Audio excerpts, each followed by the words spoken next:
Zoom folks in. Hello, thanks for coming. All right, hi everyone. My name is Blair Fornwald, and I'm the Director Curator of the School of Art Gallery. And on behalf of the gallery, I am very pleased to welcome you here in this room and on the internet to today's talk with artist and architect Eduardo Aquino, whose exhibition Tapume is up right now in the Collections Gallery, where you can check it out until October 14th. Before we get started, I would like to acknowledge that we are gathered here on Treaty 1 lands. This is the traditional territory of the Anishinaabe, the Cree, the Oji-Cree, Dakota, and Dene, and on the homeland of the Métis Nation. Treaty 1 took territory from 7 Anishinaabe First Nations, making the land available for settler use and ownership.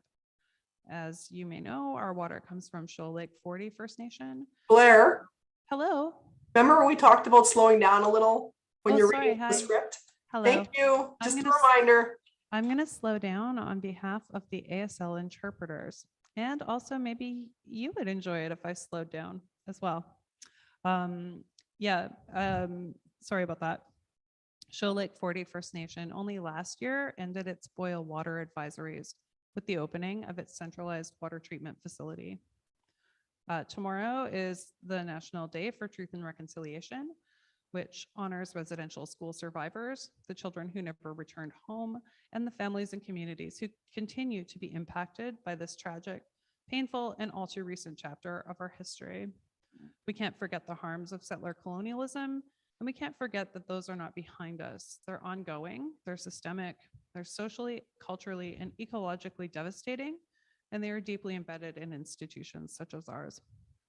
We aim to deepen a shared commitment to move forward in a spirit of reconciliation and collaboration, working with Indigenous communities and dismantling, decolonizing, and building kinder, more just, and equitable futures that better serve all of us.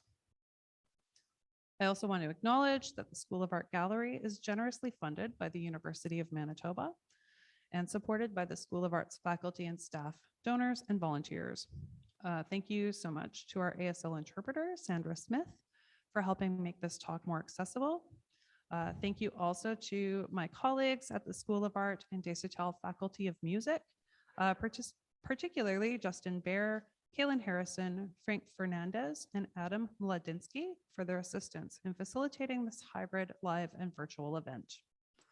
If anyone watching over Zoom or on the live stream is having technical difficulties, you can direct message Justin and he'll do his best to try to help you out. And if you are watching over on one of those platforms and have any questions, you can type them in the chat and they will be relayed over here to Eduardo.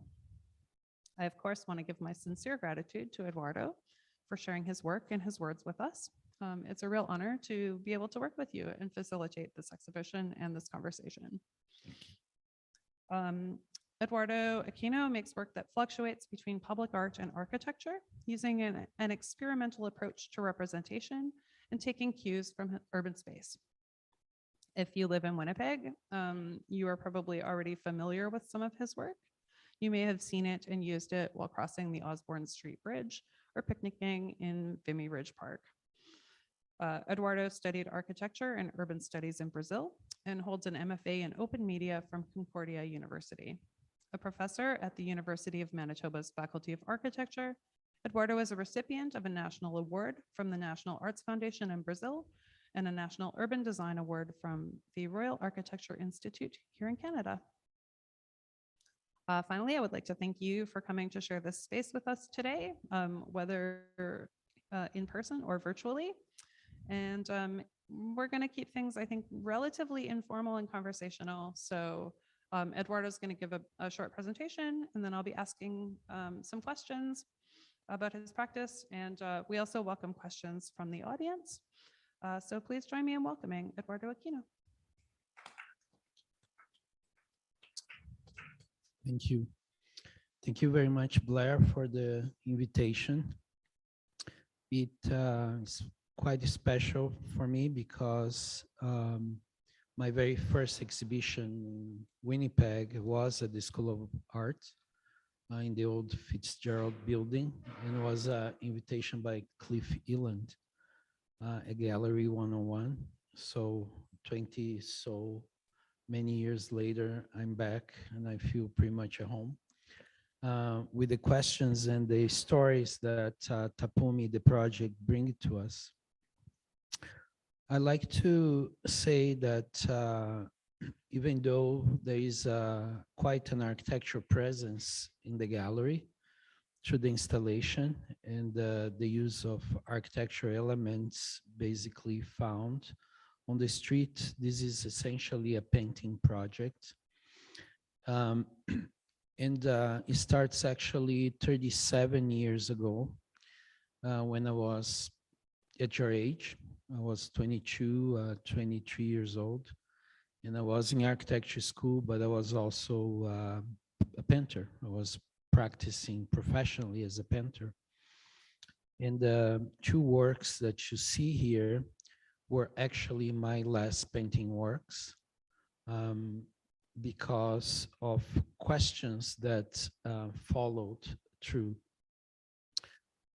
In a way, I had, I don't know, the luck or the opportunity to become very successful very early as a painter. But there is one thing that bugged me all the time was that through painting, I was not really addressing the questions that are really close to my heart. So I think you can fool people up to a certain point, but you cannot fool yourself. So this painting that you see got a national award that was given to me by the president of the country at the time in person. It was a surprise announcement during the opening of the exhibition and was the very last painting that I did. So from that, I basically stopped everything that I was doing. I moved to Switzerland and I read philosophy and I looked at a lot of art for a whole entire year before I came back. And I was really fascinated by the public spaces in Brazil. And that's what I felt the most at home.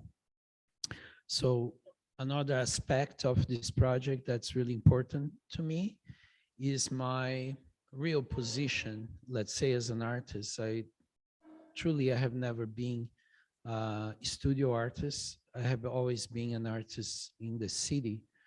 And now I teach, I practice as an artist, I practice as a designer, but I'm truly a flaneur in profession.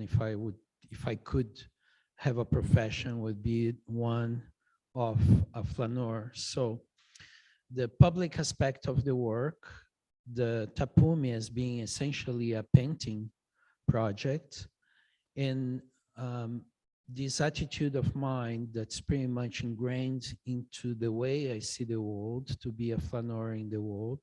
I don't know, but I could describe a little bit what a flaneur is the one that strolls, the one that wanders in the city without any particular destiny or aim, ones that kind of open itself up to spaces, to urban spaces and other people without any expectation.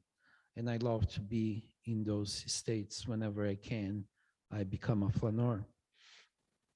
This, of course, the question of painting for me was always important because I don't really think I stopped painting during those 37 years.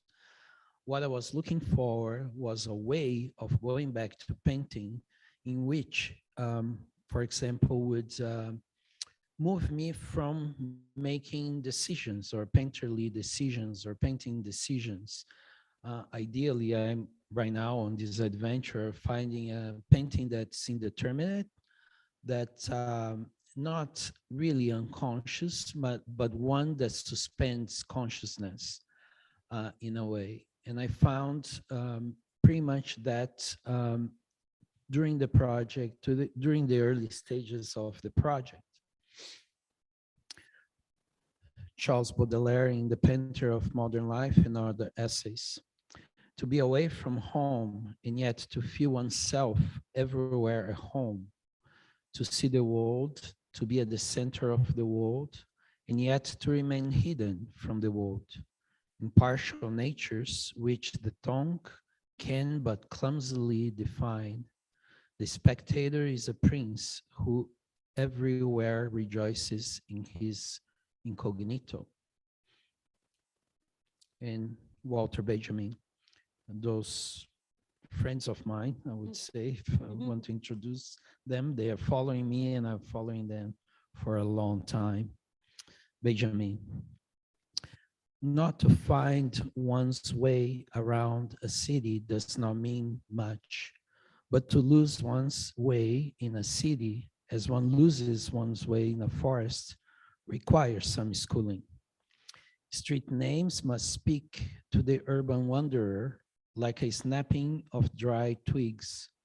And little streets in the heart of the city must reflect the times of day, for him as clearly as a mountain valley.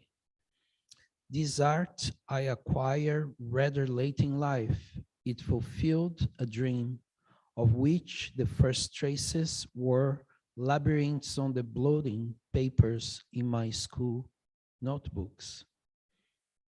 So the project really starts from wandering in the city, from being a flaneur, practicing flânerie, and being absolutely fascinated by those markings. They are not intentional in the sense that the only intention is to hide somebody else's intention. So those marks are technically known as buffings, and they're basically a erasure of tagging and graffiti in the city, undesirable expressions in urban space. However, they leave behind some kind of aura, some kind of pause, a kind of moment that through my own personal history, I learned to admire, deeply admire, because I don't see them as instruments of censure. I don't see them as attitudes of erasure, but actually I see them as markings that bring poetry to the urban space. And of course, one develops a particular eye for them. Like, for example, the markings of the blue wall, which constitutes Tapume mainly. For me, those are paintings as remarkable as the paintings of Mark Rothko. They are expressions of the unconscious, right? They are not intended to be paintings. They are not intended to be artistic expressions, but out of their indeterminacy and their lack of intention, they raise up, I think, to the level of the most expressive works of painting in the past, I would say, 50, 60 years.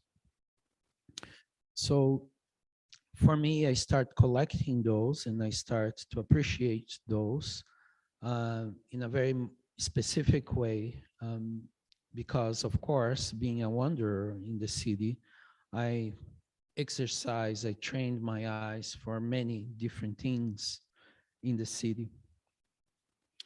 John Stilgoe, the whole concatenation of wild and artificial things, the natural ecosystem as modified by people over the centuries, the built environment layered over layers, the eerie mix of sounds and smells and glimpses, neither natural nor crafted.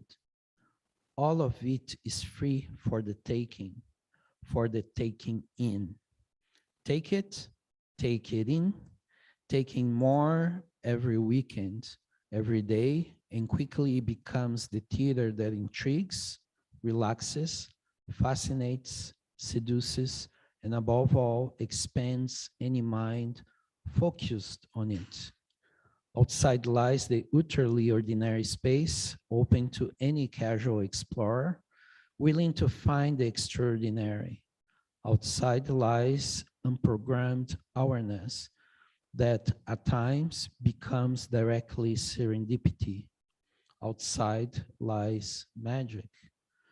And I would never forget a saying by Robert Irving after he spent some time in an anechoic chamber, a chamber that removes all the senses of the body, touch, sound, visual. When Robert Irving walked out of the anechoic chamber, he says, "We will never be able to reproduce any of the beauty the world carries already. There's no art able to do that." And if I connected that with Still Go quote that you can see here, my work becomes part of my I, or how I use the I in the city to actually find art instead of all the time making art. So Tapume in this case is basically a found piece of art. However, there are historical connections with a certain tradition in painting, as we can see in the work of Franz Klein, for example, the image you see here. For me, such works suggests idea connected to indeterminacy, as I said, suspended consciousness, suspended decision, suspending control over the work, and most importantly for me, to eliminate this thing that I always find weird, that we call so often in art circles, self-expression. I don't know, I have some kind of antagonism to self-expression. So it's better if I find something somebody else has done and I call it that art than for me to express myself.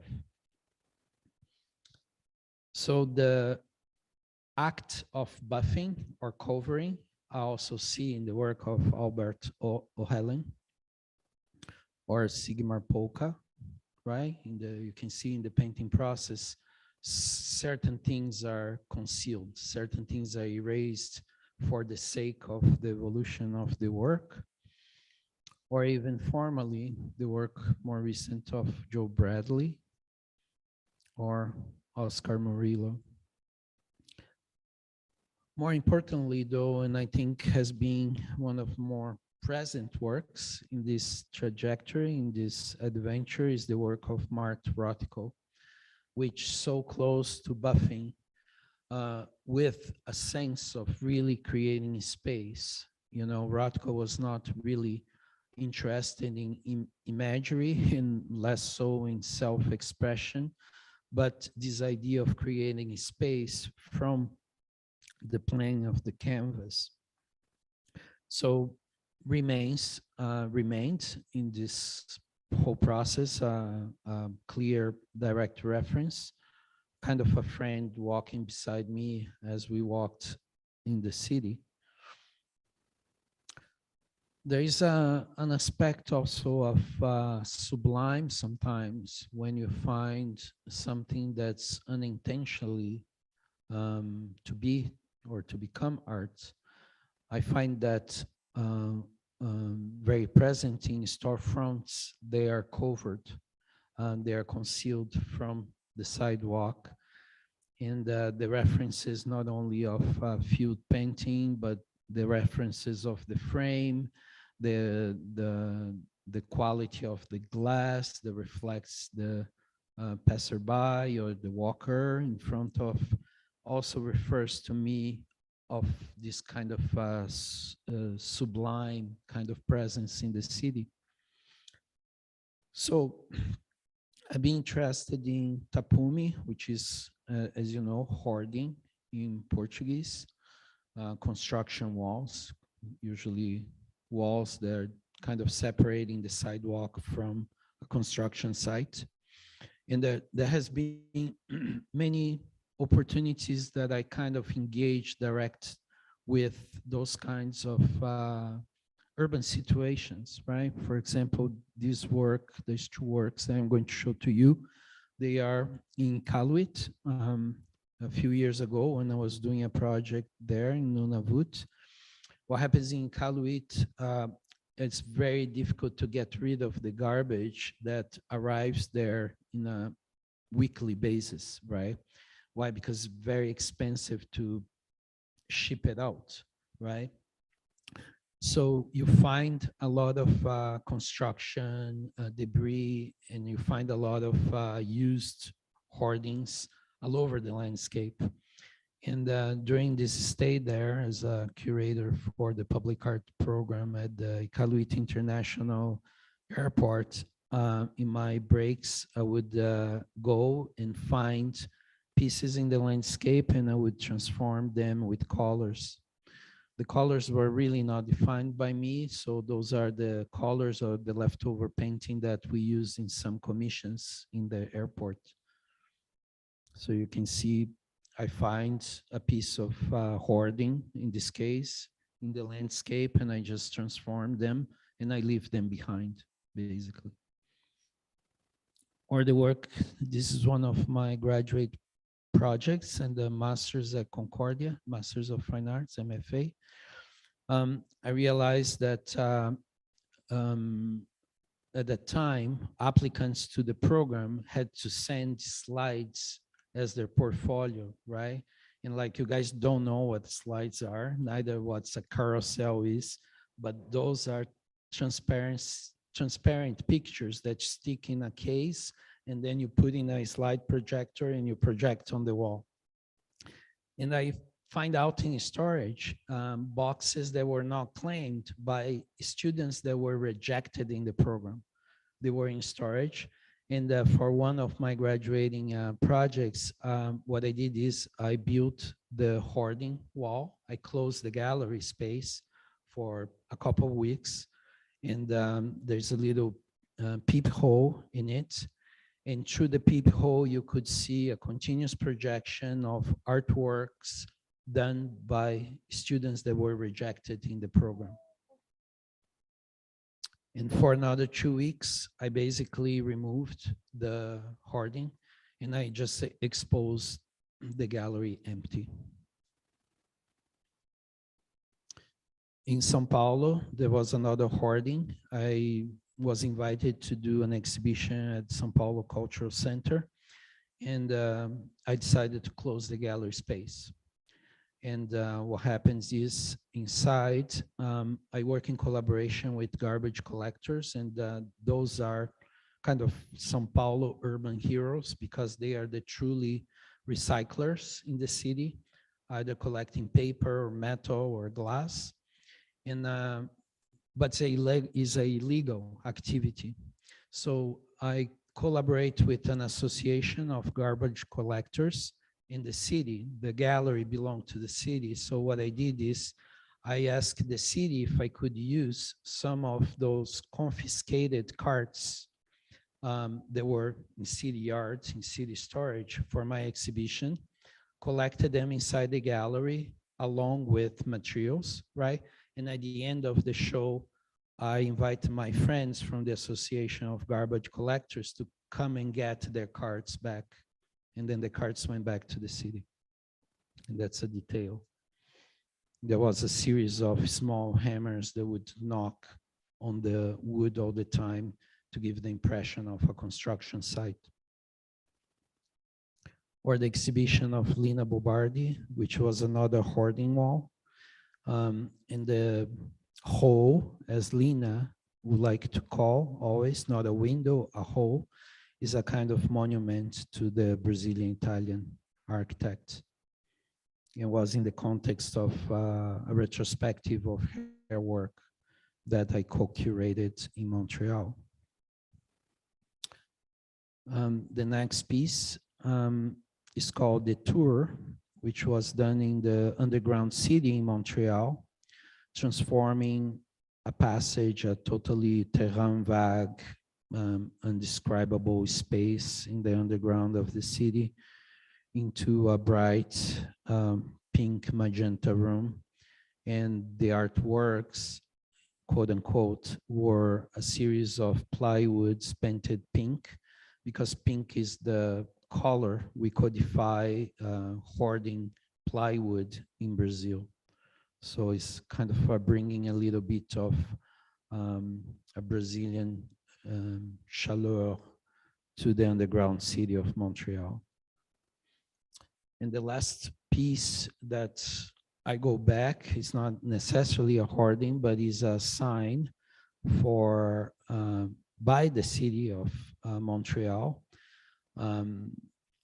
selling public property for a private development. And being against such an initiative, I basically would go around the city cutting down those signs because there was no really participation or discussion about how public property would be used in this case. So pretty much like a lot of those projects, I see Tapume as a project that not only for sure I utilize it, it helped me to go back to painting in a different way, but also as a site of contestation. And as Michel Foucault proposes, what we are suffering from is not a void, but inadequate means for thinking about everything that's happening. And for me, I would apply that directly to an institutional space, how we can think and rethink about the institutional space of the museum, the art gallery, the school, the university, etc. In a way, how can we reclaim that space exactly for using that as a way to pose a different position or a different voice. So in Tapume, it was somehow a synthesis of all those questions that came into being. It was a hoarding in front of Kalmayuk, the Inuit Art Center at the WAG during construction. There was a covered sidewalk to protect the passerby from the construction elements above and behind. And I was fascinated not necessarily by the structure itself, but exactly by the wall, the blue wall inside. And during 2 or 3 years, I would be enamored by the wall. Said I'm going to do something with the wall. Every time I would walk by, every time I would go to the WAG, I said I'm going to do something with this wall. I'm going to do something with this wall. And I didn't know exactly what I was going to do.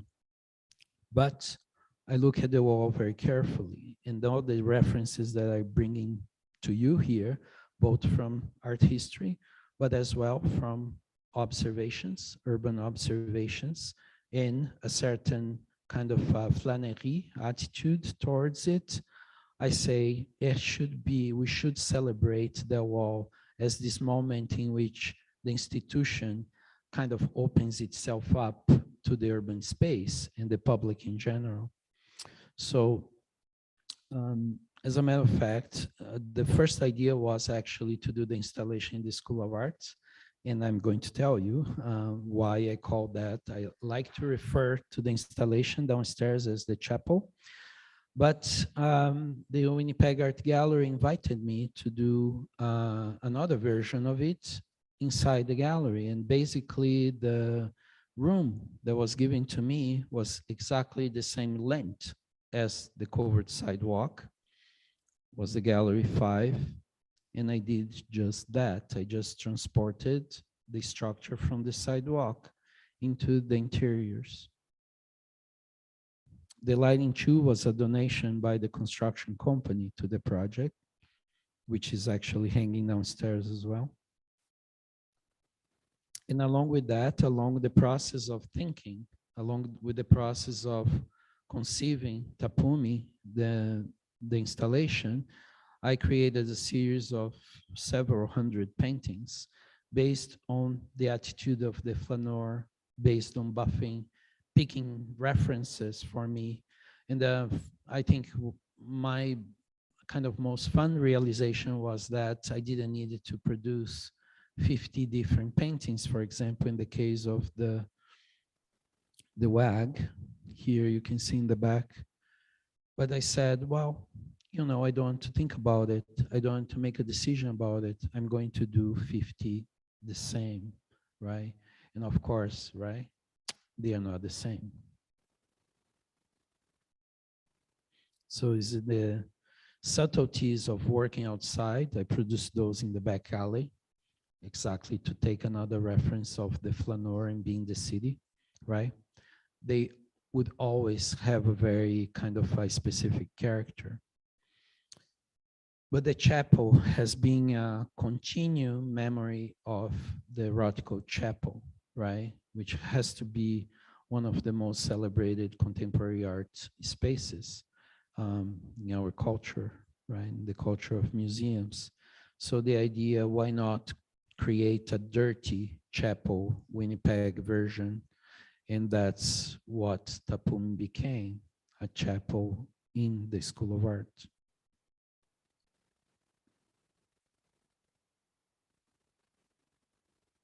And I don't have any explanation or much to show because you can all go and see it by yourselves.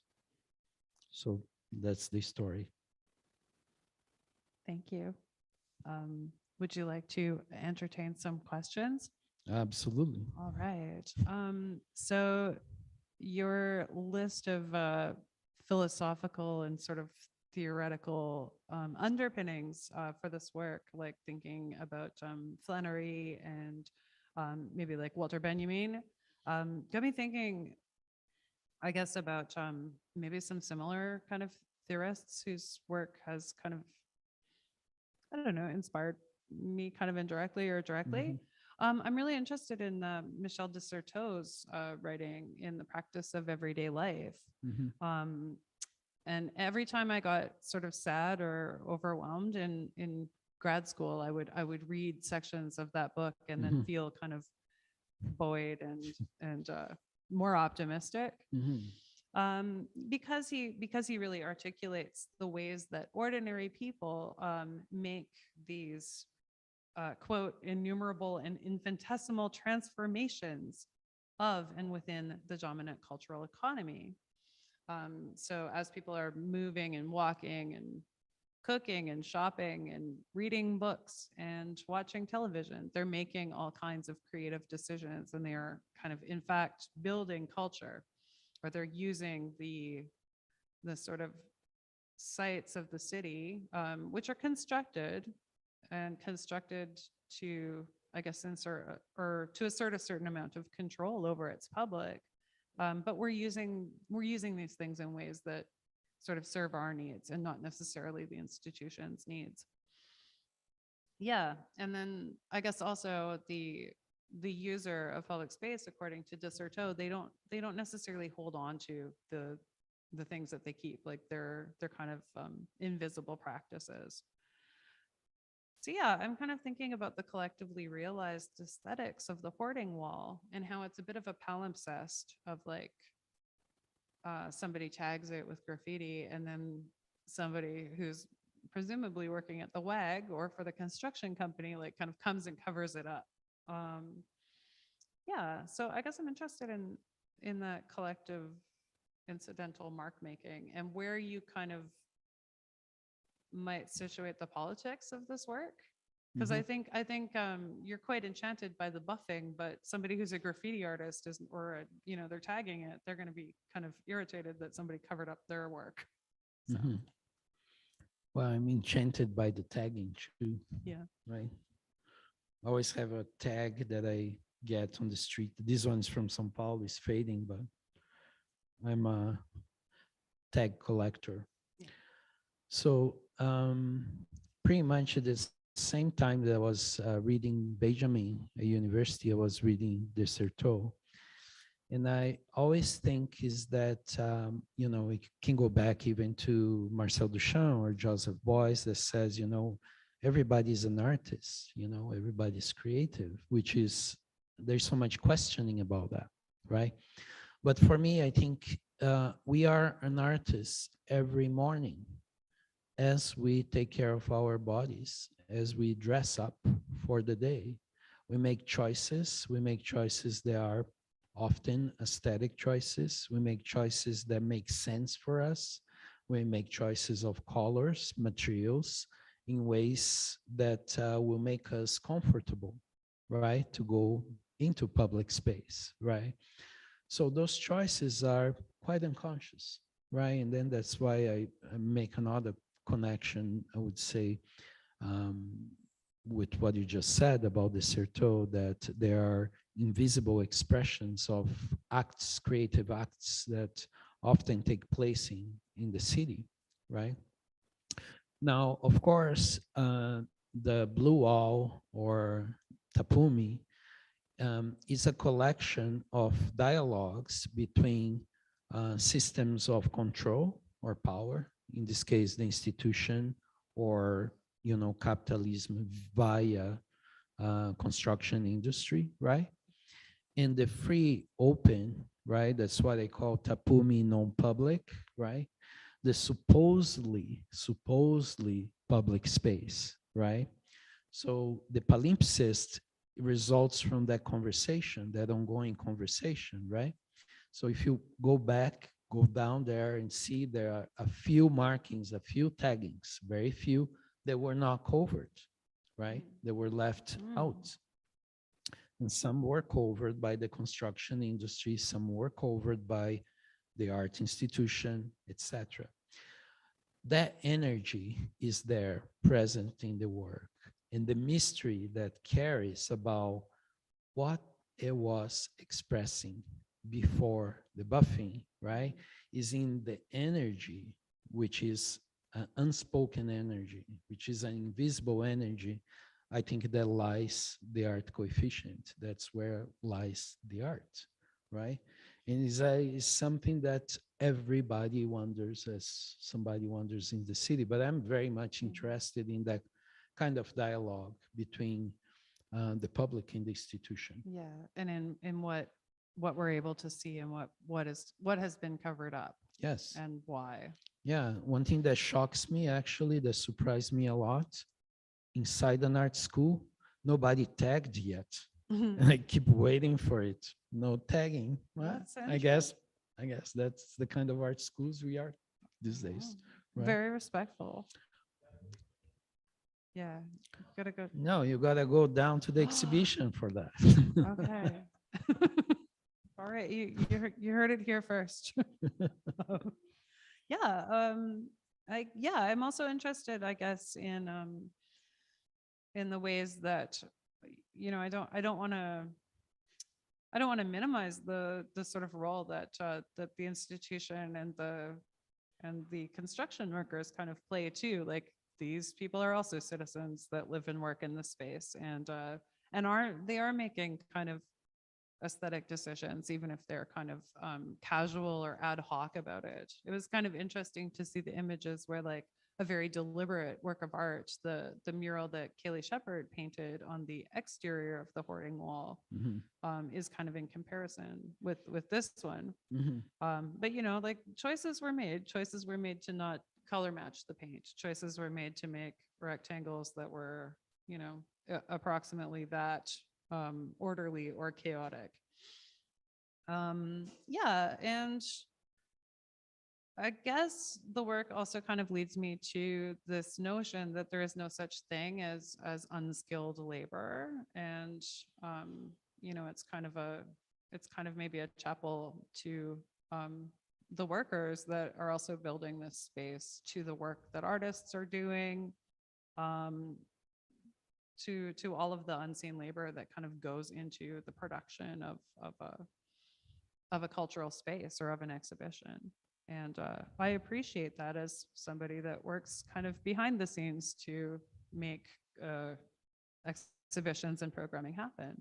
So can you talk a little bit about that? Like, Yeah, while the chapel or the vision of Tapume at the School of Art was a kind of commentary or conversation with Rothko's field painting in chapel, um, my idea was that by placing the hoarding / covered sidewalk in the gallery as it was designed and built exactly by the workers, was supposed to represent or to mean a monument to labor, Mhm. basically, right? So much so that from the moment I start work on the project with the workers, they were so enthusiastic about it. And I mean, the project would not have happened if it was not by their careful work on it, right? Mm. Um, I don't know if you would imagine, but a structure like that would normally go to the dump, right? Um, a construction company would never reuse it for their own reasons. So I basically took the object out of their hands, right? So for them was less labor Mhm. to do, but they understood the meaning of it. And it was absolutely beautiful, this very process that took place in 2 days. The first day I went and I codified every single piece through a numbering system. And the following day, they dismantled the piece carefully, Yeah. one by one, without destroying anything. Oh, that's beautiful. And they piled them up and they say, here is your gift, Eduardo. It was like really beautiful. So, and the image you're saying here was only possible because of the work that they they did for the project, Right. right? The care and the kind of implicit understanding that they had of Yeah. this of the work that they Yeah. were, the importance of the work that they were doing. Yeah. Also, like, I think it helped to know that the project manager for the job was a graduate from our ED program. So, and he was a student of mine 20 years ago.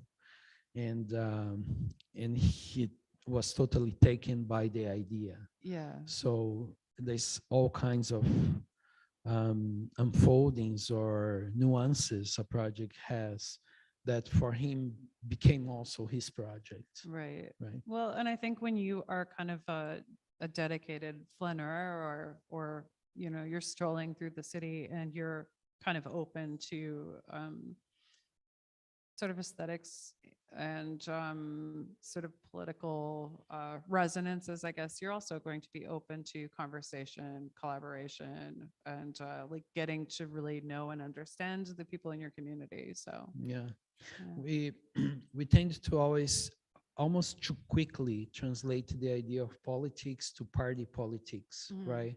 To left and right, etc., etc.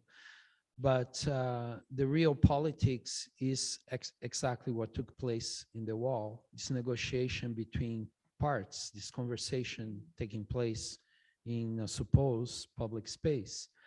But one thing, advice, let's say, if I can give an advice to any art student, to any design student, is that the real politics is the fact that your work is going to engage people.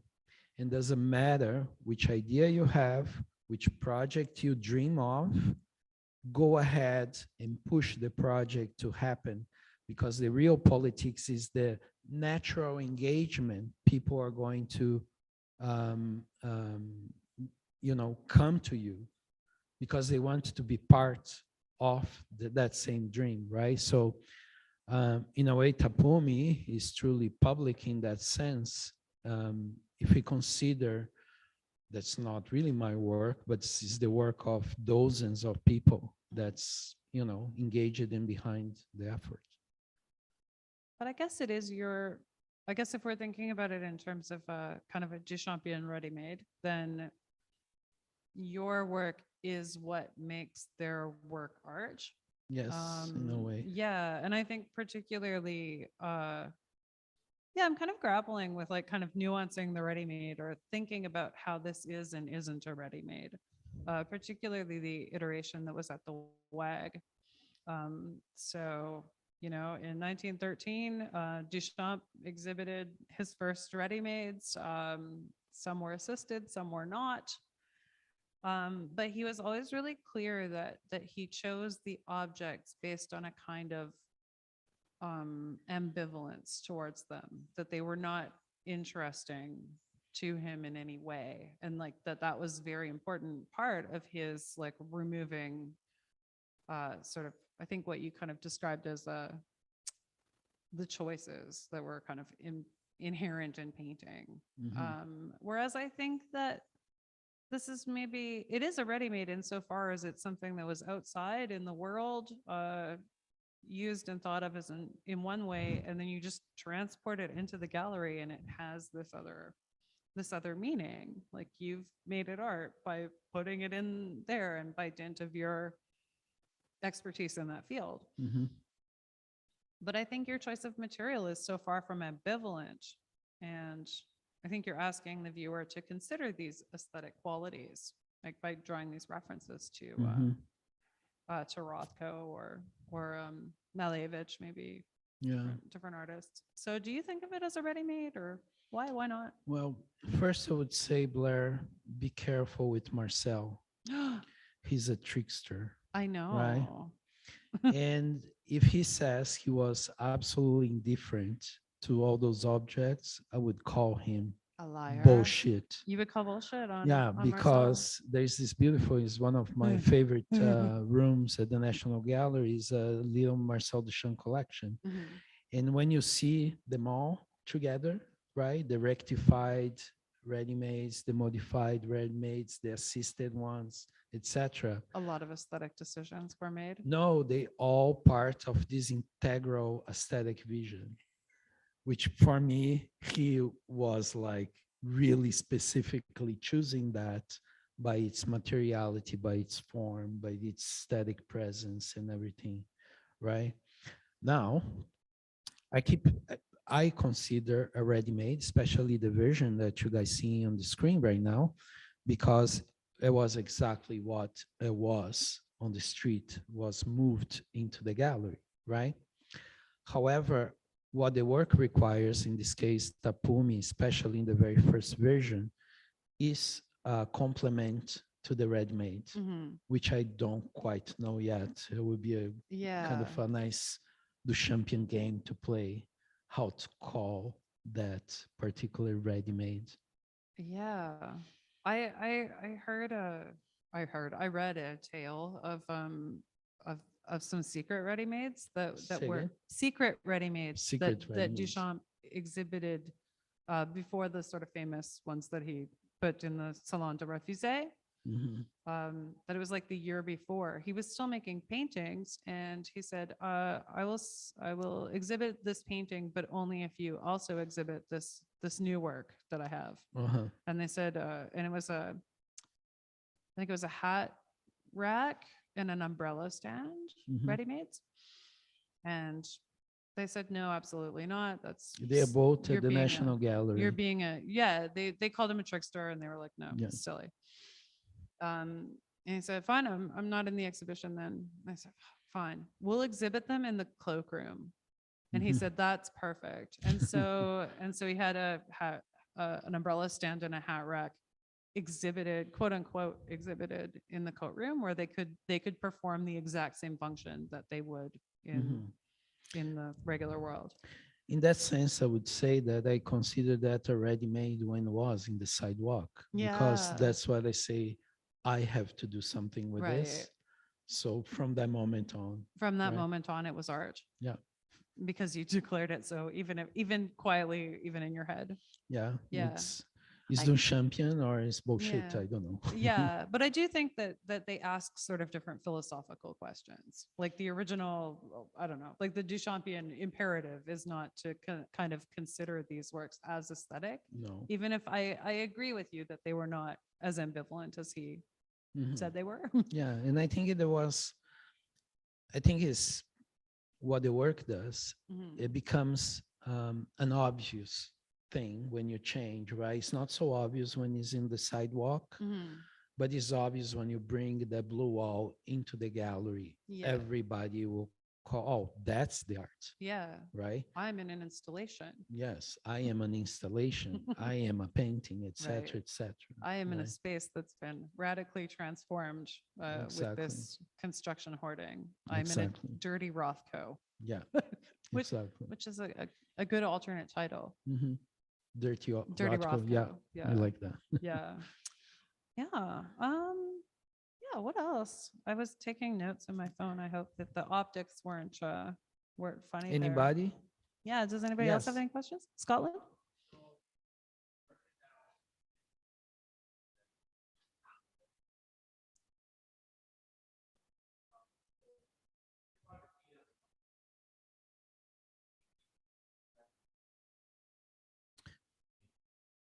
Sorry, can you remove your mask and ask the question?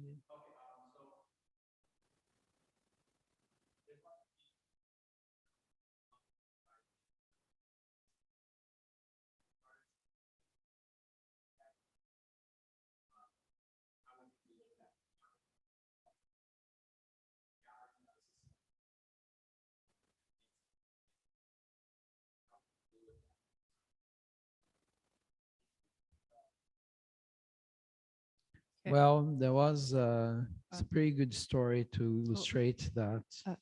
Could I interrupt briefly? I'm just going to repose that question for the folks that are Oh, I see. listening on Okay, sure. the computer that might not have heard Scotland's question, Sure. which is essentially what would happen if someone were to tag the work now that it's installed in the gallery? How would you respond Mhm. to that act, Eduardo?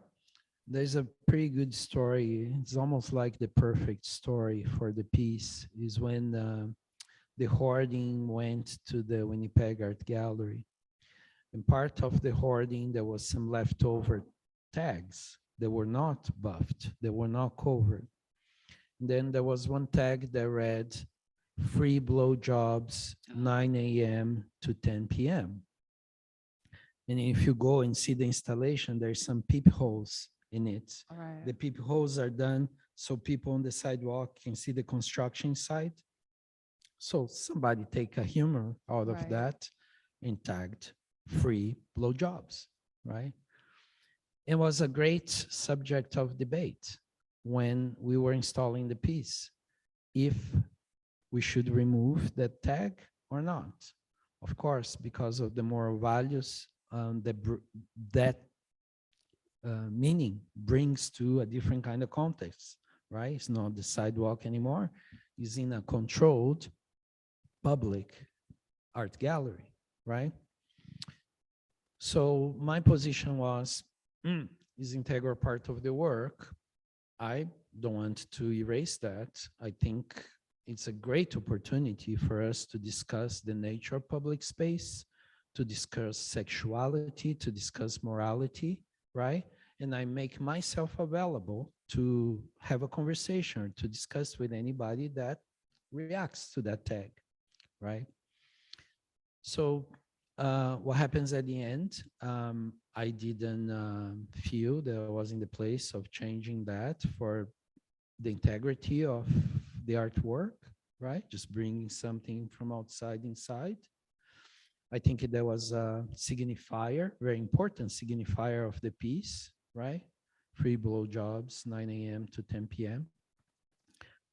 But not to my surprise, at the day of the opening, when we arrived to finally open to the public, the institution buffed the tag, right? So for me, it was like, oh, that's great because it's the perfect story, Yeah. right? So that would raise a whole new kind of range of discussions and conversations about, which for me, that's why Tapume non-public, right? Reflects the idea that a public institution really doesn't embrace a fully aspect of what's public, right? In a way. And I think the work creates those kind of natural tensions, right? And really kind of shakes up the meaning of those things inside such a controlled and signified already, right? Kind of institutional space, right? So yeah, I don't think would have any problem if the tag had remained, right?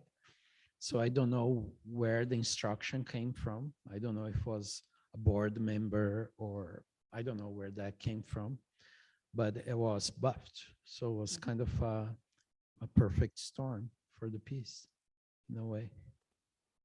Yeah, the institution's going to do what the institution has been doing for 2 years, I guess, forever. forever. The idea of the institution, right? And so That's I guess if the work was tagged at the School of Art Gallery, it might be me having to sort of decide yeah. what to do, and maybe having a conversation with Eduardo, and But there's two little hearts. I could get some mist tint blue paint. Yeah. Go ahead. Go ahead. It would just Or it not. would just increase the value of the the artwork Exactly. in terms of meaning. Right? Exactly. Do you want to talk about the future iteration of Tapume? Yeah, you were even saying like, I don't know what's going to happen to the work right now. There's one more. There's one third version of it, which is going to take place at the architectural gallery in the Faculty of Architecture. And the idea now is to kind of deconstruct that in a very kind of visceral, radical way and turn into a painting exhibition of sorts. If you ask me exactly what's going to be, I have no idea. It's going to be taking place in the next few weeks. So I invite you to go over and see the fragmentation of the project. So the idea was, it's an architecture structure that starts in an art gallery and gradually goes from institution to institution, and ends in an architectural institution as a painting exhibition.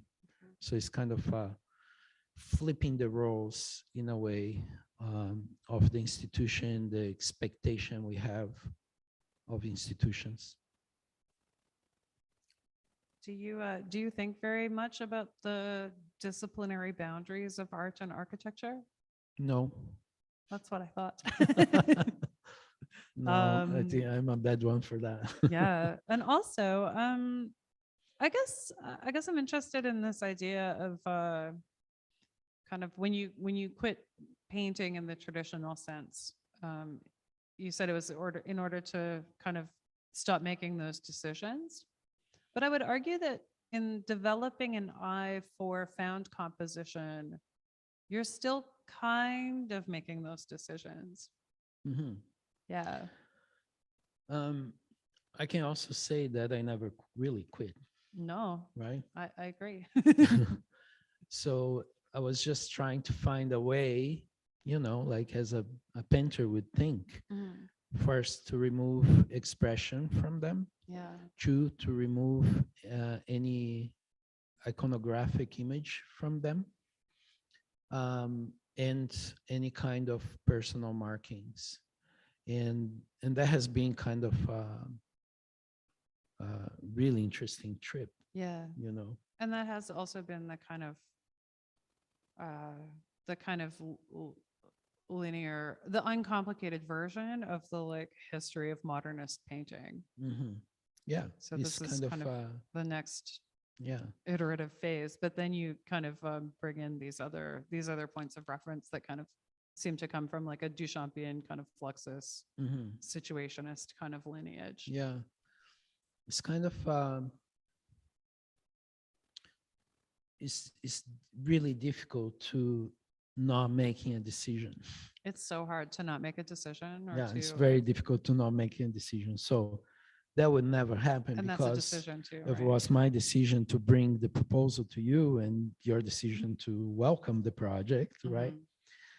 But if we can make the least amount of decision, I think is the ideal. It's kind of it's very economical in that way. Yeah, but also I think it taps right into philosophy as well, Yeah, of course. right?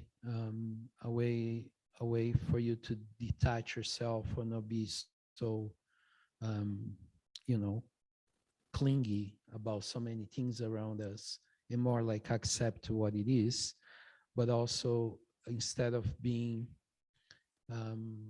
let's say, one that would determine the conditions of the work all the time, one responds to the work or responds to a situation. So we can also say that my response to, a urban structure my response to a site, Mhm. you know, it's the response itself is the work in Yeah. a way.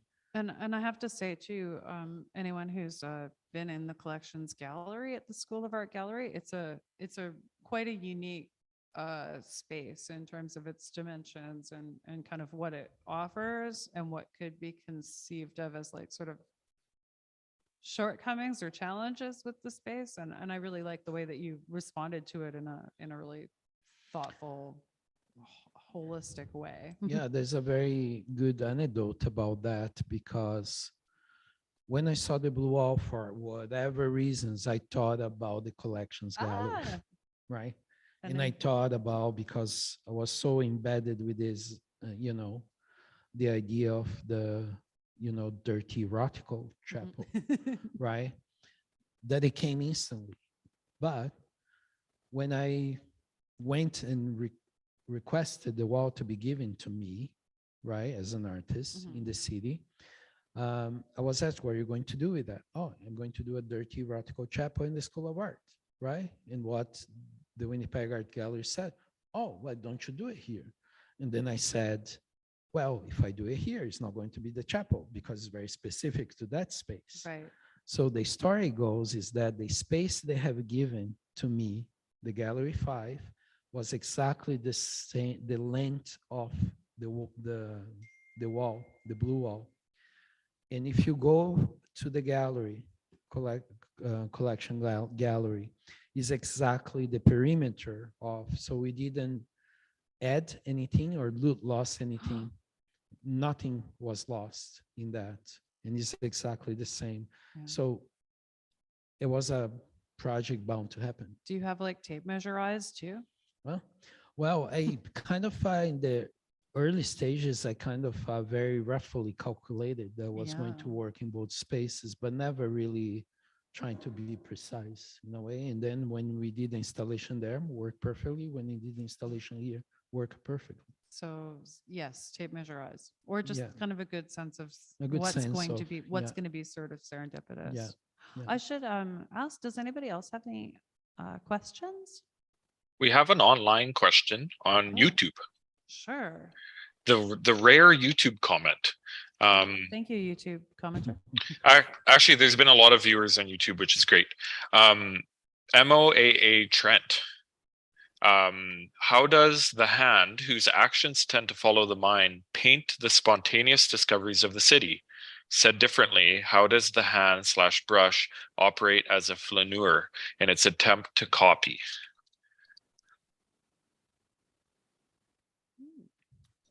I think it would be a great question for a tagger, more than a graffiti artist, a tagger. I think is pretty much how it's operated, right?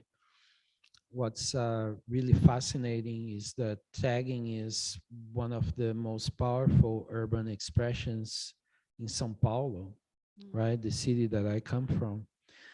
And tagging in São Paulo is even a matter, literally a matter of life and death, right? So what happens is very unique because tagging in São Paulo achieved a very unique form and aesthetic in the way they mostly sign their names. And that pretty much happens in the same spirit or sense you're trying to imply in your question. So as an artist, I think I appreciate that, I admire that, I celebrate that, and I incorporate that in the case of Tapume, those actions in the city, also as a homage to both, right, the taggers who provoked the buffing and the construction workers that, right? So for me, I think my eye has, let's say, is the surrogate of the brush, right? But not doing anything, but by recognizing something that's worth it noticing, you know? So in this case, my eye, I think, is a kind of a brush. Thank you. Are there any other questions on YouTube, Zoom, or in the room?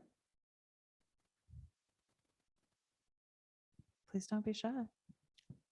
What about you guys? Any questions from here?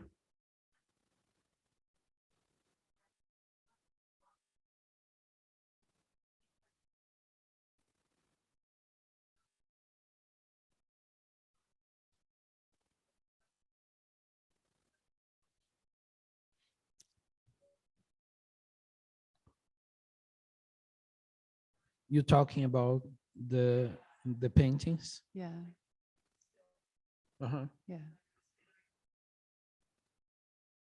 Uh-huh. So this is a question for the folks online, a question about, I should have just given you the mic. A question about the paintings that accompanied Tapume in the WAG and how they were produced over time.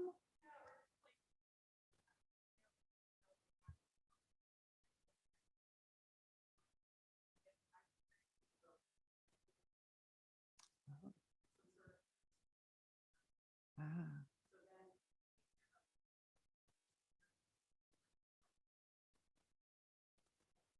ah,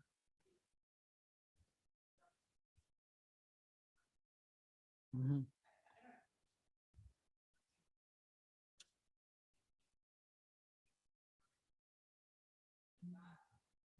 Mhm. Yeah. okay, so kind of drawing them to William Kentridge and this idea of kind of seriality or almost like a film still of the way that these an attenuated slow motion process that's capturing this like kind of slow motion process of Mhm. buffing and tagging and buffing. Okay. Um, it's interesting that you see that, and there is that sense connected, especially when they are literally side by side. You know, the design of the shelf, like one, I didn't want to hang them. I want to pose them on a shelf. Two, there was a critical distance from each other, right? Um, which it's about 1.5 centimeters from each other, because less than that, they're too close, they start to become one. Further than that, they are just too distant. They are read as an autonomous object. So your reading is correct because it reads like a painting, but also has the sense of time, right? The way they were produced was I had to set up for myself a little game instruction, right? And where the first instruction was like, do not make a decision, right? So actually the spatial determination of the different colors was given by buffing that I found in the city in Winnipeg in the exchange. I didn't came up with that. I basically randomly picked that from a photo that I had taken. And I literally placed them side by side in the back alley in a straight line. So the minimum decision means that I have to make one decision for 50 paintings, right? So like I place them butt into each other, and I use rollers to do, right? So for example, the darker color, which is a charcoal brownie color, right? It was one single row all the way through the 50 ones, right? And then the slight marks, for example, this continue on the dark color, like that goes up on the left a little bit. Then there was 50 motions done at the same time with a mini roller, right? Which is actually very difficult to find. It's a 2-inch roller. This is a mini little thing for detailing and stuff, etc., etc. So what I really appreciate about that was the state of mind that I found myself in, because I didn't need to make decisions, because I was referring to not my painting or an idea of mine about painting, but a buffing that I found on the street. Two, I set up the game, so I didn't need to think throughout.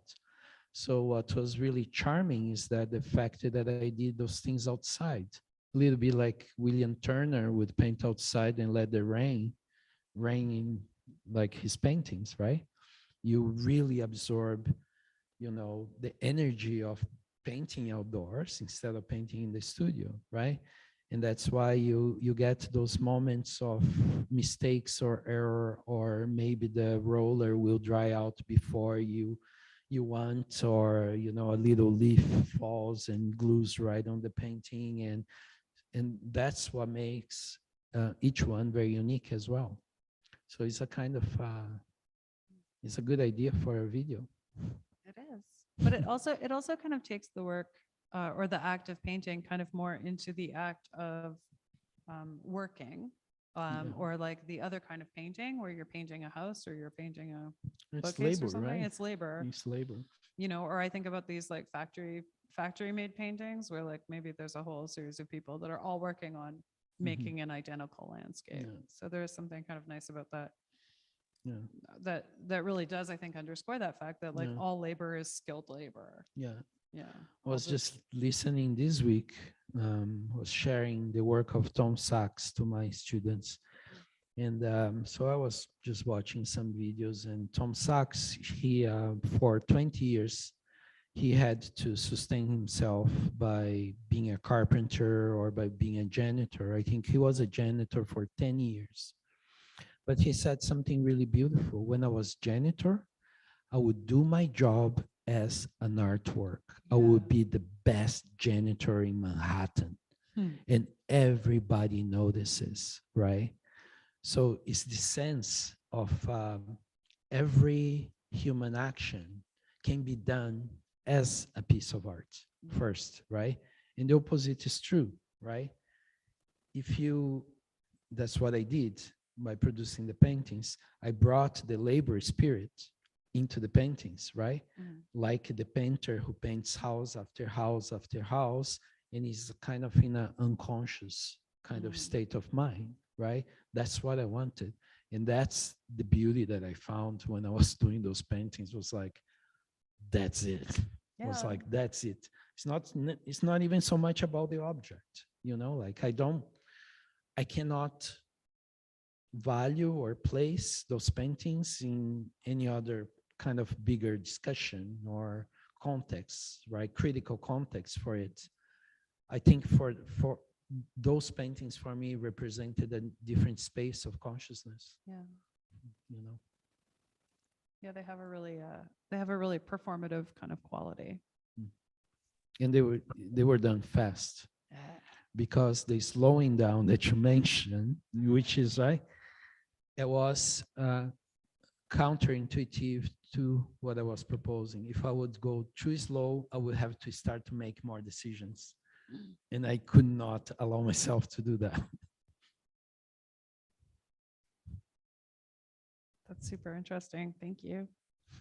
Are there any other questions? We got a Zoom one. Okay, what you got?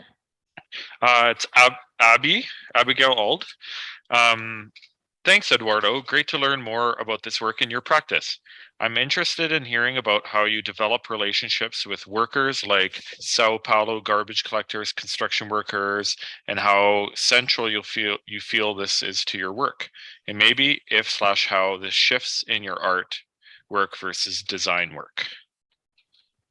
It's a very good, interesting question. I was speaking a little bit about that, especially to the students, because while I was a student, one of the big dogmas of art schools or architecture schools is that you're never told how to actually get a project. You're never told how to actually make money. You're never told how to actually set up a successful practice, right? So for me, it was like, I was in awe. It's like the most important thing I want to learn in art school or architecture school. I wasn't in art school then. Was like how to get projects, how to do projects, right? So that's the first thing. So for me, the goal was, okay, I have to do that for myself. And by working in the city, you are obliged to develop a language that's accessible, not only accessible, but identifies, right, the other as being a full participant of your creative process, right? So that has never been too difficult, because every time that I collaborate with workers, and I have done many, many projects in that way, the work is not mine. The work is the situation, which then becomes their work, right? And that's how I consider what I do. I don't kind of take ownership of it to the point that I am the author. Is actually the opposite of being the author. Like, I try as much as possible to get rid of this idea of authorship. I think in 30 plus years of practice as a public artist doing public art projects, I have always taken that position, right? The work is not my idea, it's the situation, is the work. So I'm going to translate the situation into a work of art where as many people as possible can identify with. And in my conversations, the most interesting conversations that I have is actually with the workers, is actually with the installers, is actually with, the janitors that are coming by and, asking about things, And I don't know, it's a very natural thing for me. I think comes from that kind of repugnation. Repugnation? No, I say you have, no, I'm trying to speak Portuguese here. Mhm.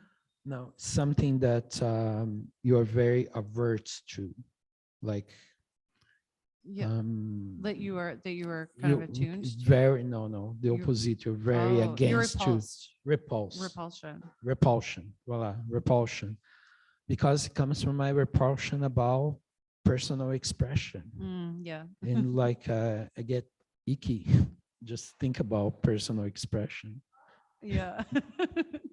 whatever that is. So then the quality of the work always is very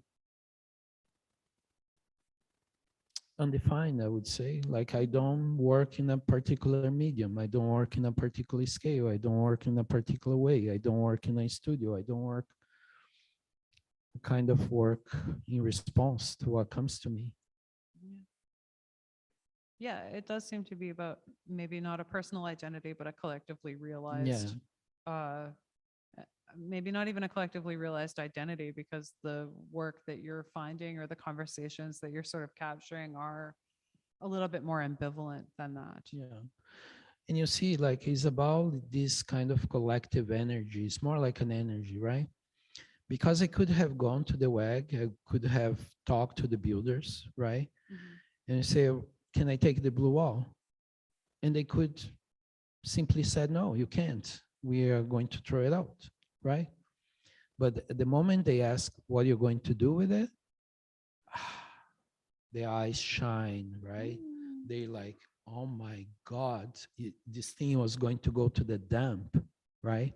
And now it's going to become something else that's celebratory. So therefore, from that moment, say, not only we're giving you the wall, Eduardo, but I'm going to help you make this thing real. Becomes their work. Yeah. It's their work. Yeah. And it reminds you that like art is never made in a vacuum. And even if your work is about personal expression, Yeah. like it's still going to be It's all like, yeah, there's yeah. still always going to be a full like melange of influences, But then it's up to other people to and say that. and Right? people kind of like behind you and at your side, kind of like helping guide Yeah. that process.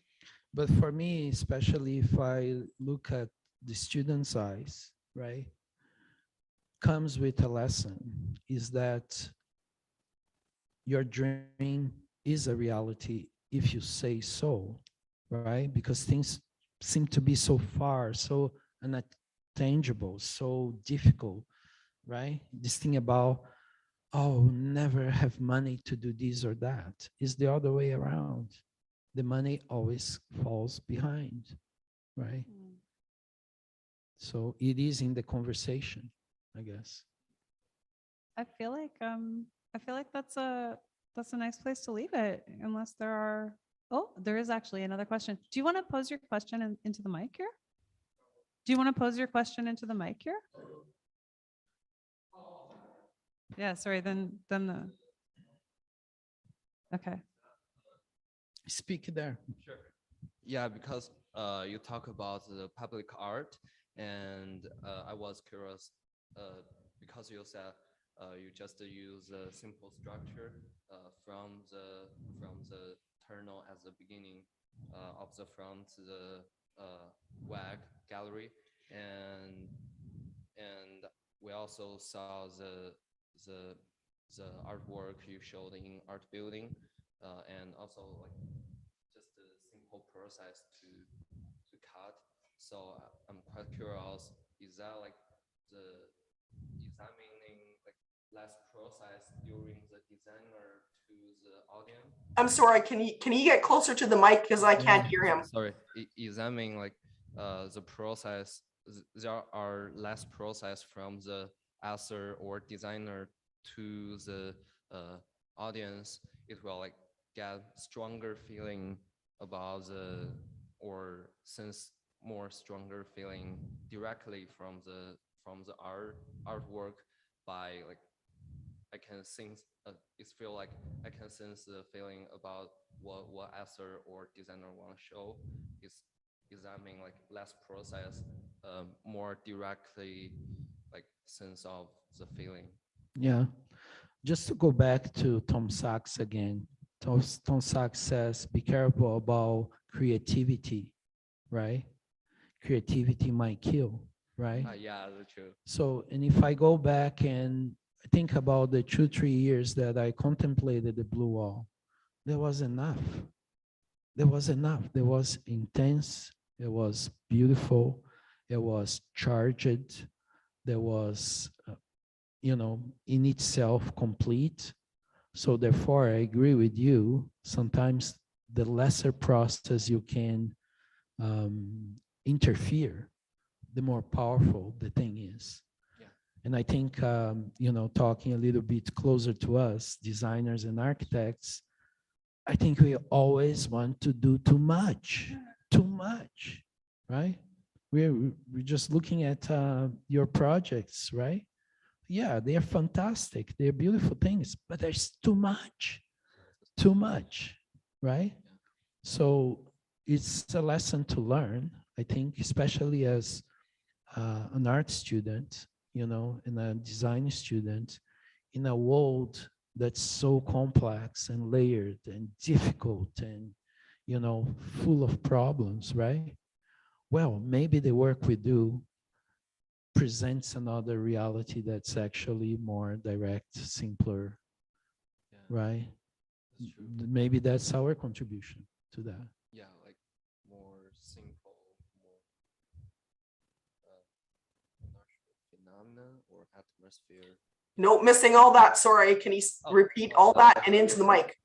I mean, maybe like less process, more like the similar or same atmosphere or phenomena the designer want to create. I think I've been doing that for a long time, that I don't even remember how long, right?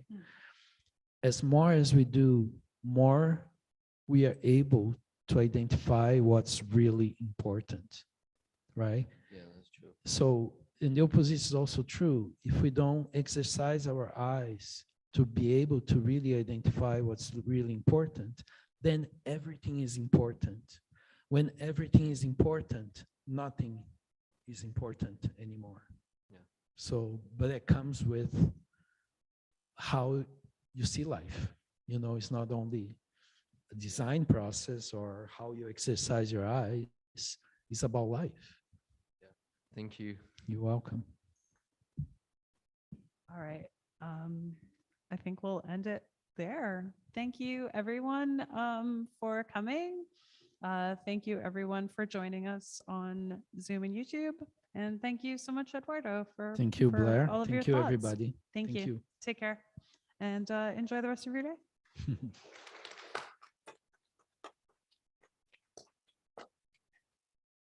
Thank you. And thank you, Justin.